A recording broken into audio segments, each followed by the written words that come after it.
الحمد للہ الذی بیدہ تصریف الاحوال وتخفیف الاسقال والصلاة والسلام علی سید الہادین الی محاسن الافعال وعلی آلہ وصحبہ المدارئین لہ فی الصفات والاعمال اما بعد فاعوذ باللہ من الشیطان الرجیم بسم اللہ الرحمن الرحیم قال اللہ تبارک و تعالی فی القرآن المجید والفرقان الحمید وَلَقَدْ نَصَرَكُمُ اللَّهُ بِبَدْرٍ وَأَنْتُمْ أَذِلَّةٌ صدق اللہ مولانا العظیم قال اللہ تبارک و تعالی فی القرآن المجید والفرقان الحمید فی شان حبیبہ ان اللہ وملائکتہ یصلون علی النبی یا ایہا الذین آمنوا صلوا علیہ وسلموا تسلیما اللہم صل علی سیدنا و مولانا محمد وعلی آل سیدنا و مولانا محمد و اصحاب سیدنا و مولانا محمد و ازواج سیدنا و مولانا محمد و اولاد سیدنا و مأوانا و ملجانا و حبیبنا و طبیبنا و حبیب قلوبنا و طبیب قلوبنا و کریمنا و شفیعنا محمد و بارک وسلم وصلی علیہ مولا یا صلی وسلم دائما ابدا علی حبیبک خیر الخلق کلہم والحبیب الذی ترجى شفاعته لكل حول من الاحوال مقتحم۔ حمد و صلوات کے بعد قابل صد عزت و احترام سامعین کرام،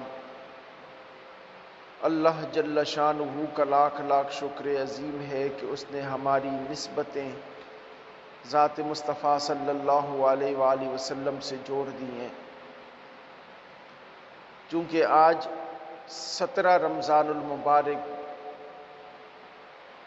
اور یہ 17 رمضان المبارک کو 2 نسبتیں حاصل ہیں۔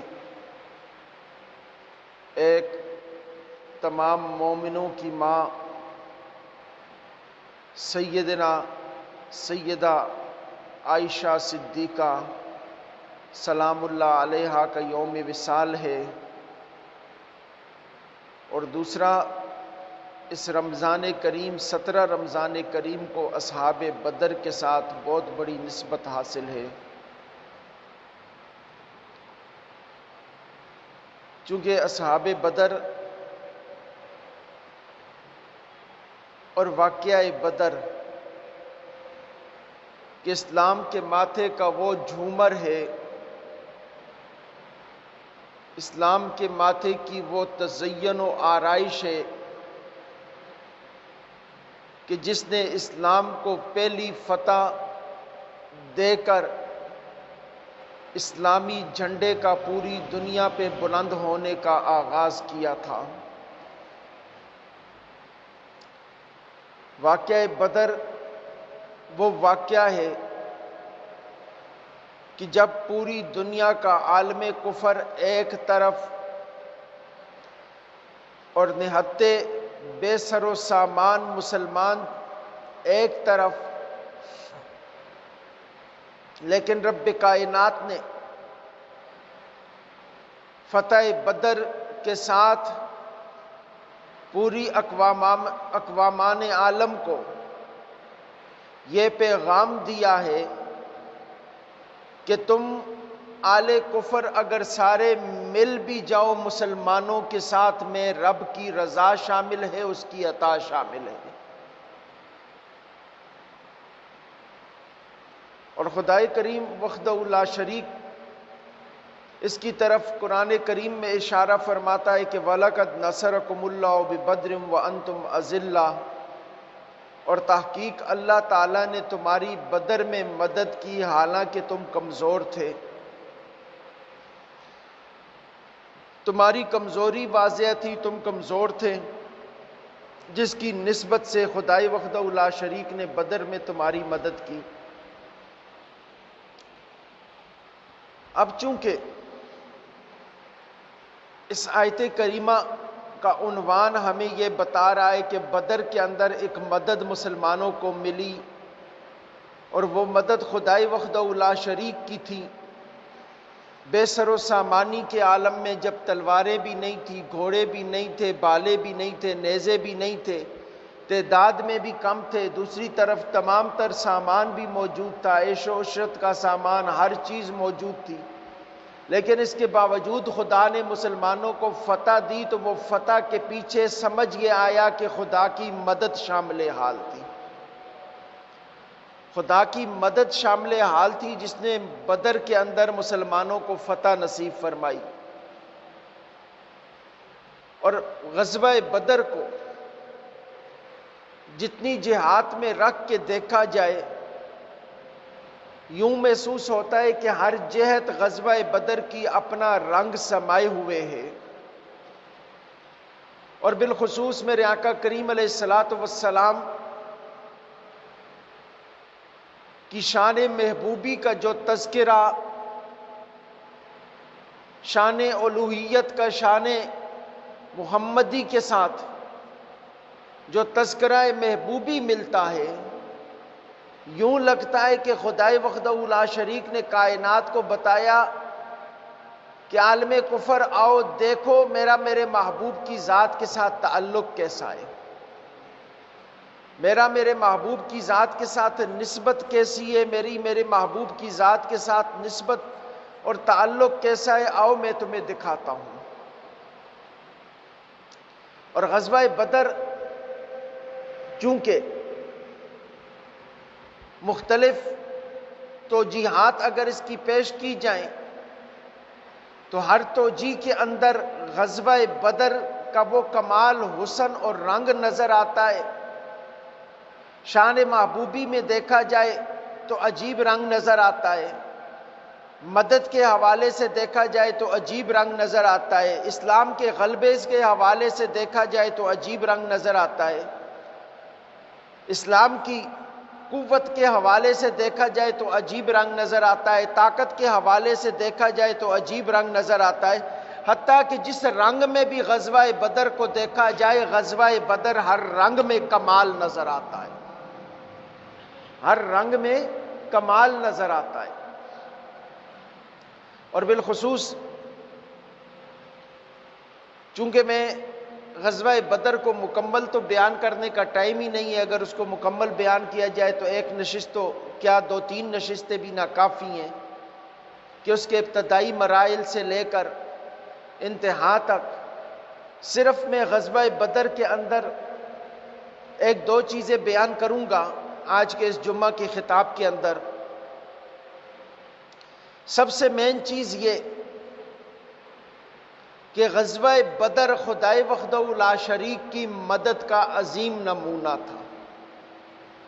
غزوہ بدر مدد خدا کا عظیم نمونہ تھا کہ جب میرے آقا کریم علیہ الصلوۃ والسلام بدر کے میدان کے اندر 313 لوگوں کو لیتے ہیں، 313 لوگوں کو لے کر بدر کے میدان کے اندر عالم کفر کے مقابلے میں آتے ہیں، چند تلواریں، کچھ بھالیں، چند گھوڑے، کچھ اونٹ ہیں اور 313 لوگ ہیں۔ بعض کی کیفیت تو یہ ہے کہ انہوں نے ہاتھ میں جنگ کے لیے کھجور کی ٹہنیاں پکڑی ہوئی ہیں، یعنی اس کیفیت میں بدر کا میدان سجتا ہے کہ بعض کے ہاتھ میں کھجور کی، ایک طرف اب خود سوچے کہ ایک طرف تلواریں ہوں اور ایک طرف کھجور کی ٹہنیاں پکڑ کے مسلمان نہتے مسلمان بدر کے میدان میں کھڑے ہوں، تو خدا پہ توکل کا اس سے بڑا نمونہ کائنات میں نظر ہی نہیں آتا ہے۔ اور رسول اللہ صلی اللہ علیہ وآلہ وسلم کے ساتھ محبت کا اس سے بڑا نمونہ نظر ہی نہیں آتا ہے کہ جس وقت آقا کریم علیہ الصلوۃ والسلام نے اعلان بدر فرمایا، مدینہ منورہ میں اپنے صحابہ سے کہا کہ نکلو، جس کے پاس بہت ساروں کی جو سواریاں تھیں، اونٹ تھے، گھوڑے تھے، وہ چراگاہوں میں تھے، چونکہ یہ کوئی باقاعدہ اعلانیہ جنگ نہیں تھی۔ میرے آقا کریم علیہ الصلوۃ والسلام نے ابو سفیان کا راستہ روکنے کے لیے اپنے لشکر کو حکم دیا کہ جس کے پاس جو ہے لے کے نکلو، تو کسی کی تلوار تھی، کسی کی نہیں تھی، کل بل 2-3 تلواریں یا اس سے کم تلواریں تھیں ان کے پاس۔ اسی طرح کوئی اتنے تیر کمان بھی نہیں تھے، اتنے تیر بھی نہیں تھے، کوئی جنگ کا ساز و سامان بھی نہیں تھا۔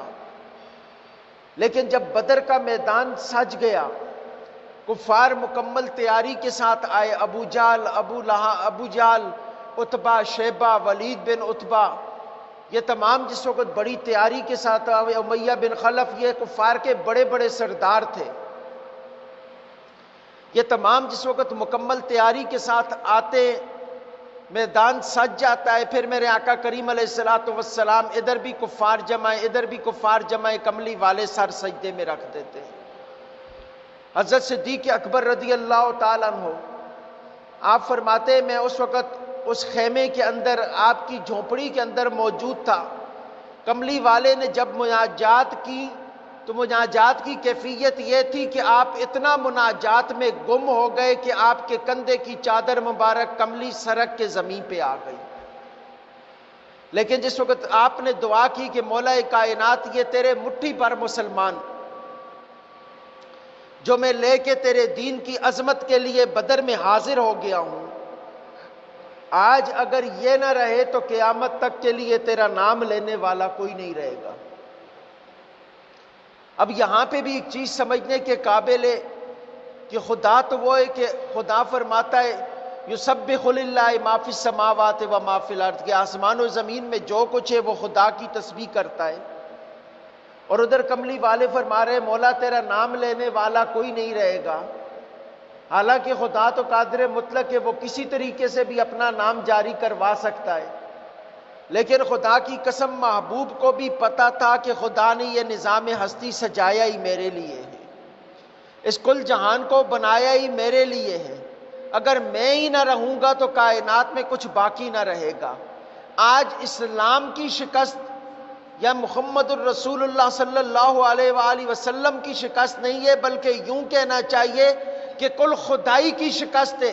آج اگر میں شکست کھا گیا تو قیامت تک کے لیے خدا کا نام لینے والا کوئی نہیں رہے گا۔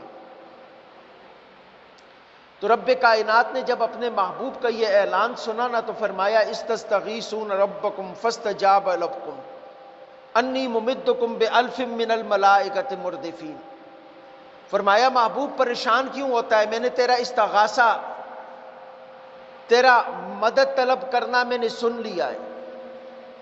استستغیثون ربکم، کہ جس وقت تم اپنے رب سے استغاثہ کر رہے تھے، مدد طلب کر رہے تھے، فاستجاب لکم، اس نے تمہاری دعا کو قبول فرمایا۔ فرمایا انی ممدکم بألف من الملائکۃ مردفین، کہ اس نے 1000 فرشتے کے ساتھ تیری مدد فرمائی ہے،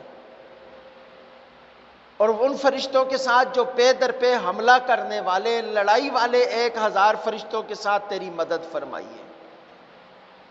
اب پھر میرے آقا کریم علیہ الصلوۃ والسلام جب غلاموں کے پاس گئے تو جا کے کیا فرمایا، اذ تقول للمؤمنین الن یکفیکم ان یمدکم ربکم بألف من الملائکۃ منزلین، کہ خدائے وحدہ لا شریک نے اذ تقول للمؤمنین الن یکفیکم ان یمدکم ربکم بثلاثۃ آلاف من الملائکۃ منزلین، جب سرکار اپنے صحابہ کے پاس گئے تو جا کے فرمایا میرے صحابہ، میرے رب نے 300 فرشتے جو آسمان سے نزول کرنے والے ان کے ساتھ تمہاری مدد فرمائی ہے۔ اب کیفیت کیا ہو گئی کہ پہلے کہا 1000 فرشتوں کے ساتھ، پھر فرمایا 3000 فرشتوں کے ساتھ تمہارے رب نے تمہاری مدد فرمائی۔ تو اب پتہ یہ چلا کہ بدر سجانے کے لیے پہلے جمع ہونا پڑتا ہے، کفر کے مقابلے میں نکلنا پڑتا ہے، پھر خدائے وحدہ لا شریک آسمان سے مدد اتارتا ہے۔ اور بدر کے اندر جب میدان سجانا تو عالم اسلام کے وہ عظیم کارنامے کائنات کو نظر آئے کہ رہتی دنیا تک ان کارناموں کا مقابلہ کوئی نہیں کر سکتا ہے۔ کس طرح؟ اسود بن عبد الاسد، یہ آل کفر کا پہلا مقتول تھا، پہلا واصل جہنم ہونے والا کافر تھا۔ اسود بن عبد الاسد یہ بہت بڑا کافر تھا. جس وقت صفیں تیار ہو گئی، ادھر مسلمان کھڑے ہو گئے، ادھر کافر کھڑے ہو گئے، تو دونوں طرف سے صفیں تیار ہو گئی، تو وہ اپنی صفوں کو چیرتا ہوا آگے بڑھا اور اعلان کرنے لگا کہ میں نے اپنے اللہ سے وعدہ کیا ہے، میں نے اپنے اللہ سے وعدہ کیا ہے کہ میں مسلمانوں کے حوض والے پانی کو خراب کر دوں گا، اس حوض کو توڑ دوں گا، مسلمان پیاسے مریں گے، اس کے لیے چاہے مجھے اپنی جان ہی کیوں نہ دینی پڑے. اتنے مصمم ارادے کے ساتھ وہ آگے بڑھا. جس وقت آگے وہ حوض کو پانی کو گدلا کرنے کے لیے بڑھا، تو میں قربان جاؤں سیدنا امیر حمزہ رضی اللہ تعالیٰ عنہ کے کہ آپ نے تلوار اٹھائی، اس کافر کے مقابلے میں گئے. سیدنا امیر حمزہ نے تلوار کا پہلا وار کیا، اس کی پنڈلی کو کاٹ کے رکھ دیا. جب اس نے دیکھا تو وہ گھسٹتا ہوا پانی کی طرف گیا تاکہ میں اس پانی میں خون ڈال کے اس پانی کو گدلا کر سکوں. تو سیدنا امیر حمزہ نے جب دیکھا تو آپ نے تلوار کا وار کر کے اس کے جسم کے ٹکڑے کر کے اس کو واصل جہنم کر دیا. یہ پہلی فتح تھی بدر کے موقع پر کہ ایک طرف پورا عالم کفر کھڑا ہے، ایک طرف مسلمان کھڑے ہیں. پہلا واصل جہنم ہونے والا مشرک پورا عالم کفر دیکھ رہا ہے کہ ایک طرف سے ہمارا بہت بڑا سورما نکلتا ہے، دوسری طرف سے مسلمانوں کے جناب امیر حمزہ رضی اللہ تعالیٰ عنہ نکلتے ہیں. اس ایک وار نے عالم کفر کو سمجھا کے رکھ دیا تھا کہ جتنے آئیں گے مسلمانوں کی تلوار سے کٹتے چلے جائیں گے، جتنے آئیں گے مسلمانوں کی تلوار سے کٹتے چلے جائیں گے. یہ جناب امیر حمزہ رضی اللہ تعالیٰ عنہ کی تلوار کا پہلا وار تھا جس نے عالم کفر کے اندر تہلکہ مچا دیا. اب کفار کی طرف سے نکلنے والے جو بڑے بڑے ان کے 3 سورما تھے، ایک عتبہ، دوسرا شیبہ، تیسرا ولید بن عتبہ یعنی عتبہ کا بیٹا. یہ تینوں آگے، یہ پرانی جنگوں کا طریقہ ہوتا تھا کہ پہلے ایک آتا تھا، پھر 3 آتے تھے، اس کے بعد مکمل جنگ شروع ہو جایا کرتی تھی. وہ 3 آگے ان کے جو بڑے یہ سورما تھے، ولید بن عتبہ، عتبہ، شیبہ یعنی عتبہ بن ربیعہ، شیبہ بن ربیعہ اور ولید بن عتبہ، یہ 3، 2 بھائی اور ایک ان کا بیٹا، یہ تینوں نکل کے آتے ہیں اور للکارتے ہیں مسلمانوں کو کہ کوئی مسلمان ہے جو ہمارے مقابلے میں آئے، کوئی مسلمان ہے جو ہمارے مقابلے میں آئے. یہاں تک میرے آقا نے ابھی تک مدد نہیں مانگی تھی، یہاں تک میرے آقا نے ابھی تک اپنے رب سے مدد نہیں مانگی تھی. تو مسلمانوں کی طرف سے حضرت عوف، حضرت افرا اور حضرت عبداللہ بن رواحہ، یہ تینوں نکل کے آگے جاتے ہیں. یہ انصار صحابہ تھے.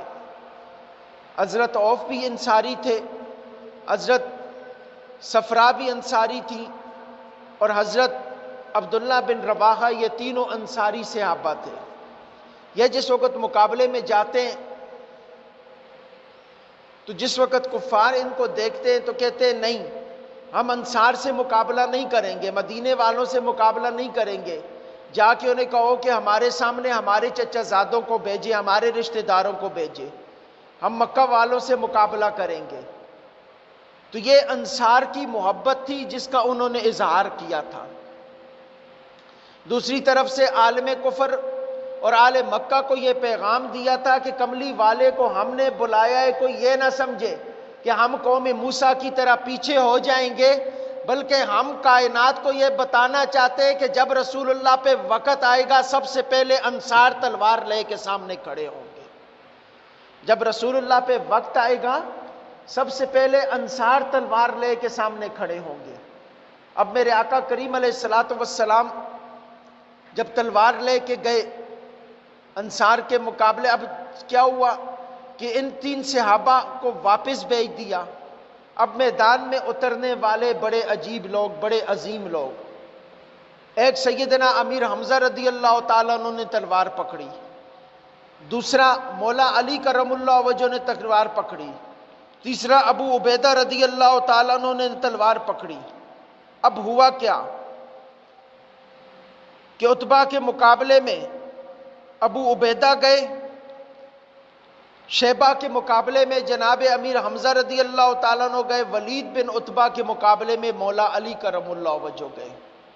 اب مقابلہ سامنے تینوں کفار کے بھی شاہ سوار جن پہ بڑا ناز تھا کفار کو وہ بھی سامنے کھڑے تھے، اور اس طرف سے تین مسلمانوں کے بھی شاہ سوار جن پہ پورے عالم اسلام کو آج بھی فخر ہے، وہ تینوں کھڑے تھے۔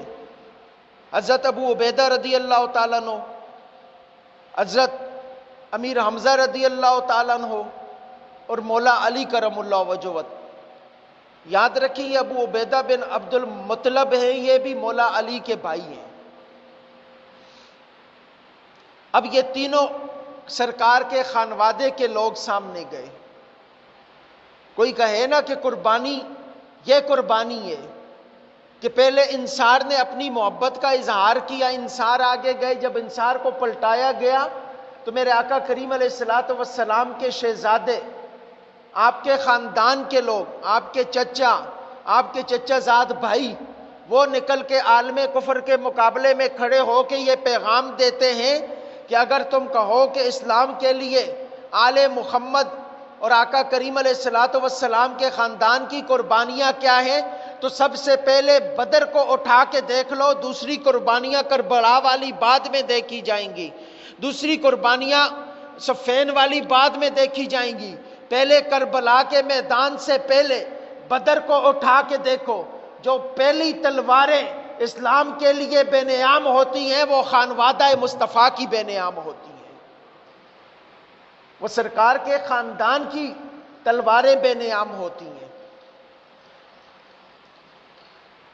اور جس وقت یہ تین صحابہ کرام رضوان اللہ تعالی علیہم اجمعین آگے بڑھتے ہیں تو مولا علی کرم اللہ وجہ کے مقابلے میں جب ولید بن عتبہ آتا ہے، مولا علی کے مقابلے میں جب ولید بن عتبہ آتا ہے، دونوں کا مقابلہ تلواریں بے نیام ہوتی ہیں۔ اب ایک طرف ان کا بہت بڑا سردار ہے اور ادھر مولا علی کھڑے ہوئے ہیں۔ ارے وہ علی کہ جن کی طاقت پہ پوری کائنات آج بھی ناز کرتے ہوئے نظر آتی ہے، جن کی عزت و تطہیر پہ پوری کائنات آج بھی ناز کرتی ہوئی نظر آتی ہے، اور ایک طرف مولا علی کھڑے، دوسری طرف ولید بن عتبہ کھڑا، تلواریں بے نیام ہوتی ہیں۔ مولا علی مقابلے میں آتے ہیں، وہ تلوار اٹھاتا ہے، میں قربان جاؤں ضرب ذوالفقار حیدری پہ، تو مولا علی جب تلوار اٹھاتے ہیں اسے وار کرنے کا موقع بھی نہیں دیتے، تلوار کے پہلے وار سے ولید بن عتبہ کو کاٹ کے واصل جہنم کر دیتے۔ یہ علی کی تلوار کا وار ہے، یہ علی کی تلوار کا وار ہے کہ آپ تلوار کے پہلے وار سے ولید بن عتبہ کے ٹکڑے کر دیتے۔ اور دوسری طرف میرے آقا کریم علیہ الصلوۃ والسلام کے چچا حضرت حمزہ رضی اللہ تعالیٰ عنہ، آپ شیبہ کے مقابلے میں آتے ہیں۔ اب شیبہ نے تلوار بے نیام کی، ادھر جناب امیر حمزہ نے تلوار بے نیام کی، دونوں مقابلے میں آئے۔ اب شیبہ کا انجام بھی مختلف نہیں ہوا، تلوار کے پہلے وار سے جناب امیر حمزہ نے وہ شیبہ کے جسم کے ٹکڑے کر دیے، ان دونوں کو تلوار کے ایک ایک وار سے واصل جہنم کر دیا۔ اب کفر لرزا تھا کہ یہ کون لوگ ہیں کہ جو تلوار بھی نہیں چلانے دے رہے، بس تلوار کے ایک وار سے واصل جہنم کر رہے۔ اور ادھر ابو عبیدہ، آپ جس وقت آل کفر کے مقابلے میں عتبہ کے مقابلے میں آتے ہیں، دونوں آپس میں گتم گتا ہو جاتے ہیں، کافی دیر یہ معاملہ جاری رہتا ہے۔ عتبہ تلوار کا وار کر کے جناب ابو عبیدہ کی پنڈلی کو کاٹ دیتا ہے، خون کا فوارہ چھوٹتا ہے۔ ادھر مولا علی دوڑتے ہیں، ادھر جناب امیر حمزہ دوڑتے ہیں، جا کے ایک وار سے عتبہ کو واصل جہنم کرتے ہیں۔ اب بڑا عجیب نظارہ ہے ابو عبیدہ کا، ہاتھوں سے اٹھایا، کملی والے کے قدموں میں لے کے گئے، اب پنڈلی کٹی ہوئی ہے، لیکن خدا کی قسم یہ معیار محبت ہے، یہ معیار محبت ہے۔ اب سوچئے پنڈلی کٹی ہوئی، خون کے فوارے جاری ہیں، حضرت ابو عبیدہ اپنا سر اٹھاتے ہیں، کملی والے کے پاؤں میں رکھ دیتے ہیں، اور آقا کریم علیہ الصلوۃ والسلام کے پاؤں کو بوسہ دیتے ہیں اور اشعار پڑھتے محبت کے۔ میرے آقا سر کو اٹھا کے سینے سے لگاتے ہیں، آپ شہید ہو جاتے ہیں۔ میرے آقا فرماتے ہیں خدا کی قسم ابو عبیدہ تو جنت میں اپنا حصہ لے گیا ہے، ابو عبیدہ تو جنت میں اپنا حصہ لے گیا ہے۔ ارے سوچئے کس قدر خوش قسمت ہوں گے وہ لوگ کہ جو جس جہاں کے اوپر جنت کی بشارت رسول اللہ کی زبان سے سن رہے ہیں۔ خدا کی قسم یہ اصحاب بدر کا خاصہ ہے، یہ اصحاب بدر کا خاصہ ہے کہ جو جنت کی بشارت میرے مصطفیٰ کریم علیہ الصلوۃ والسلام کی زبان سے سن رہے ہیں۔ اس کے بعد جس وقت کفار نے یہ دیکھا کہ ہمارے 3 بڑے سردار واصل جہنم ہو گئے، مردار ہو گئے، انہوں نے کہا جی اب اجتماعی حملہ کرتے ہیں۔ تو میرے آقا کریم علیہ الصلوۃ والسلام نے اپنے صحابہ کو کہا کہ جنگی حکمت عملی ہوگی کہ ان کے ساتھ ابھی جنگ نہیں کرنی، ابھی تیروں کے ساتھ ان کو دور رکھو، جو قریب آئے اس کو تیر مارو۔ یہ جنگ کا لائے عمل دے کے کملی والے جھونپڑی میں چلے گئے، وہاں جا کے اپنے رب سے مناجات کیے، دعائیں کی، تو رب کائنات نے 1000 فرشتوں کا وعدہ کیا، پھر وہ وعدہ 3000 کے فرشتوں میں بدل گیا۔ میرے مصطفیٰ تشریف لاتے ہیں، چہرہ خوشی سے کھلا ہوا ہے، صحابہ دیکھتے ہیں تو کملی والے فرماتے ہیں صحابہ گھبرانا نہیں ہے، خدا نے 3000 فرشتوں کی مدد کا وعدہ کیا ہے۔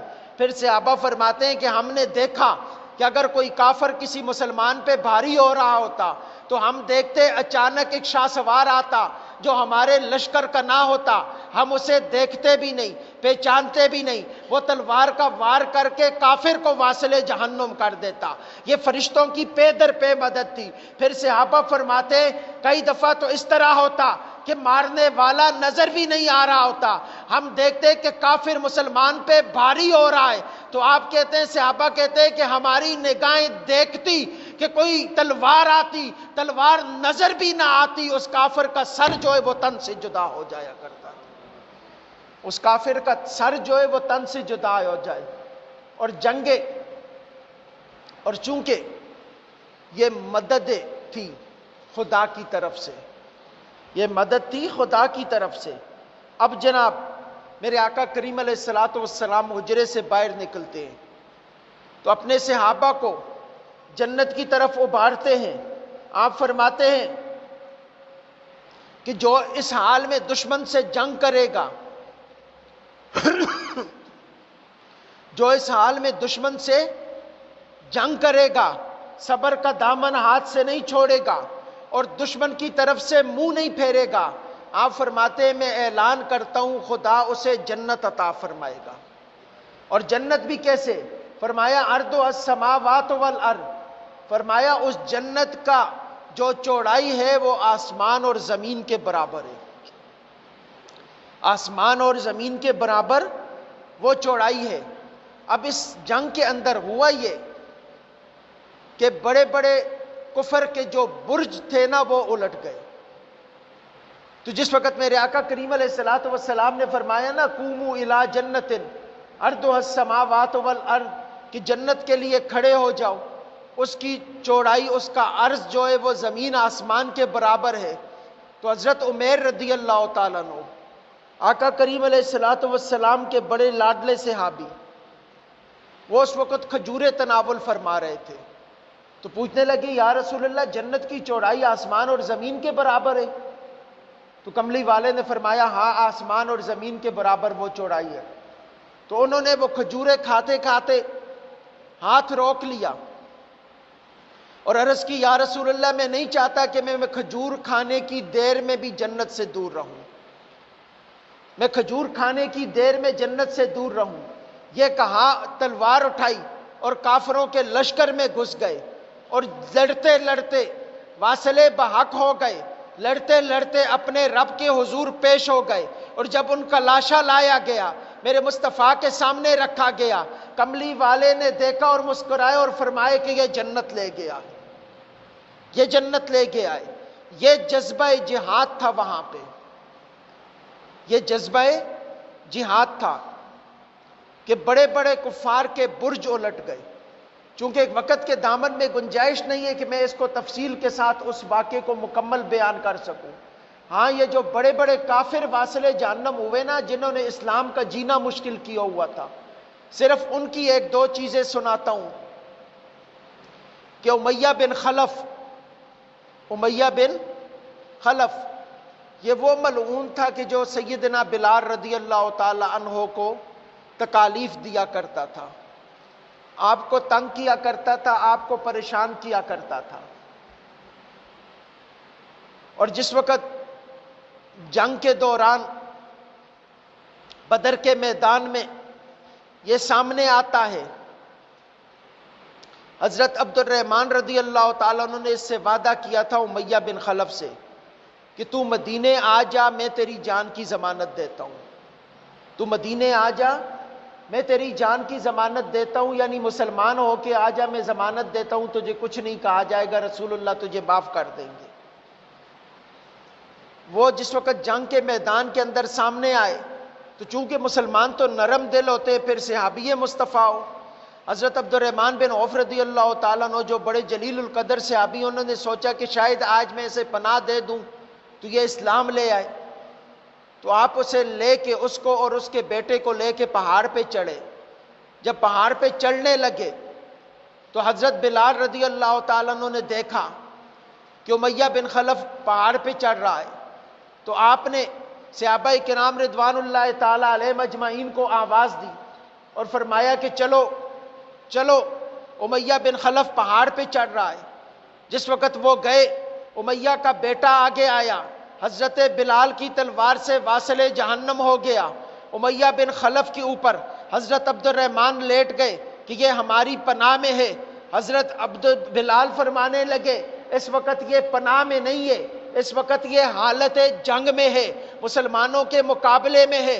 حضرت بلال نے حضرت عبد الرحمن کے پاؤں کے نیچے سے داخل ہو کر جہاں پہ امیہ بن خلف لیٹا ہوا تھا، تلوار کی وار سے واصل جہنم کر دیا۔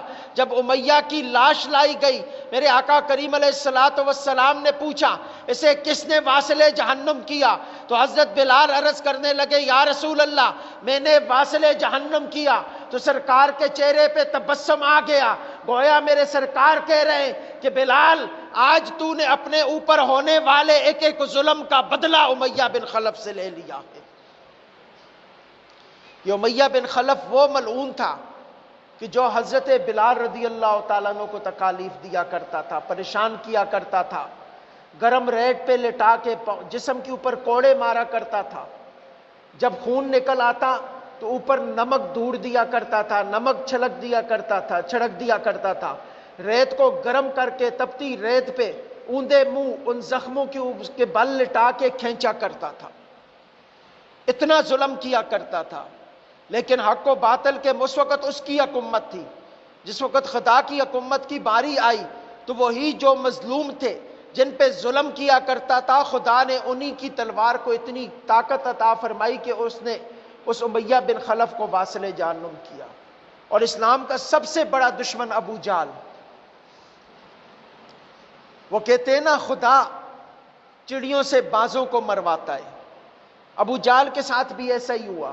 آخری بات، چونکہ یہ واقعہ بڑا لمبا ہے، تفصیل سے عرض کرنے کا ٹائم نہیں ہے، صرف ایک چیز،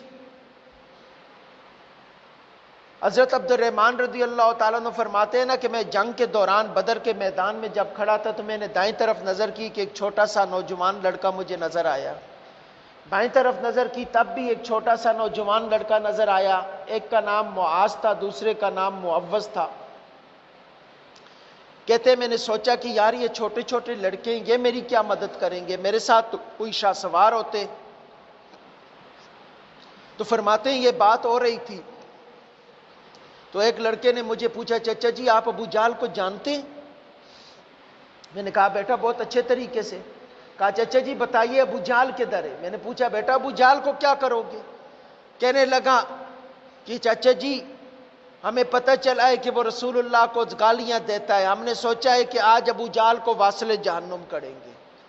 فرماتے ہیں میں بچے کی اس بات سن کے مسکرا پڑا، میں نے کہا چھوٹا بچہ ہے۔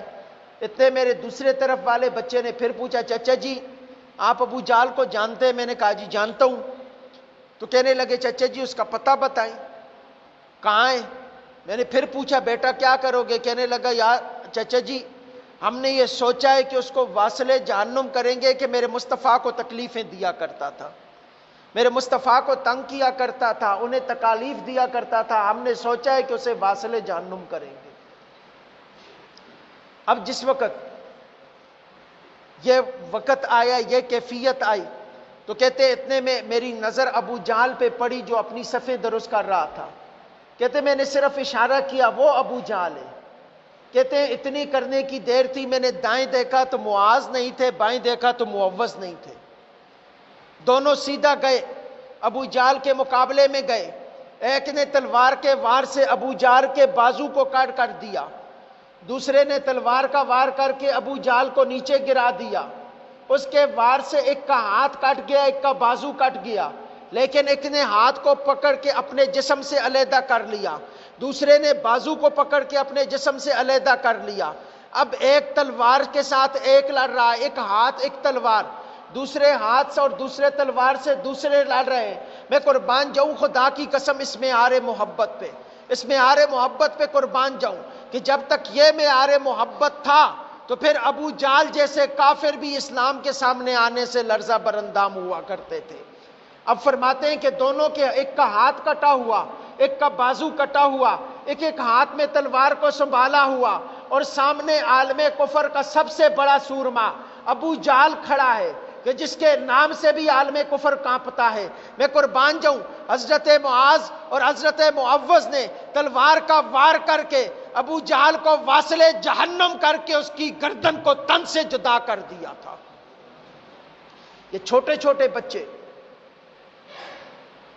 یہ چھوٹے چھوٹے بچے، انہوں نے اس ملعون کے سر کو تن سے جدا کر دیا۔ اور یاد رکھیں یہ جس ماں کے بیٹے تھے نا وہ ماں بھی بڑی بہادر تھی۔ یہ حضرت صفرہ رضی اللہ تعالی عنہا آپ کے صاحبزادے تھے، اور اس جنگ کے اندر حضرت صفرہ رضی اللہ تعالی عنہ وہ شہزادی تھی کہ جو مدینے سے چل کے پیدل چل کے مکہ گئی تھی میرے آقا کے پاس ایمان قبول کرنے کے لیے۔ جو مدینے سے پہلے 7-8 لوگ گئے تھے نا اسلام کو قبول کرنے کے لیے، ان میں حضرت صفرہ رضی اللہ تعالیٰ عنہ بھی تھی۔ اور جنگ بدر کے اندر ان کے 7 بیٹے تھے، 7 بیٹے تھے۔ حضرت صفرہ رضی اللہ تعالیٰ عنہ نے 7 کے 7 بیٹے جنگ بدر میں مصطفیٰ کے ساتھ بھیج دیے تھے۔ فرمایا یا رسول اللہ یہ میرے 7 بیٹے، یہ 7 کے 7 آپ کے ساتھ جائیں گے۔ اور ان میں سے 3 جو تھے وہ شہید ہوئے۔ حضرت صفرہ رضی اللہ تعالی عنہ کے 3 بیٹے شہید ہوئے۔ یاد رکھیں یہ بدر ایسی ہی خدا نے مسلمانوں کو تحفے میں نہیں دیا، بڑی قربانیوں کا مرکز ہے بدر، بہت بڑی قربانیوں کا مرکز ہے بدر۔ تو دوستو ضرورت یہ کہ ہم اپنی تاریخ کو اس طرح جانیں کہ کل جس وقت اسلام پہ وقت پڑے تو ہم میں بھی جذبہ خیرات کے طور پہ رسول اللہ کے صحابہ کا موجود ہونا چاہیے۔ خدائے وحدہ لا شریک ہم سب کو عمل کی توفیق عطا فرمائے۔ وما علینا الا البلاغ المبین۔ جناب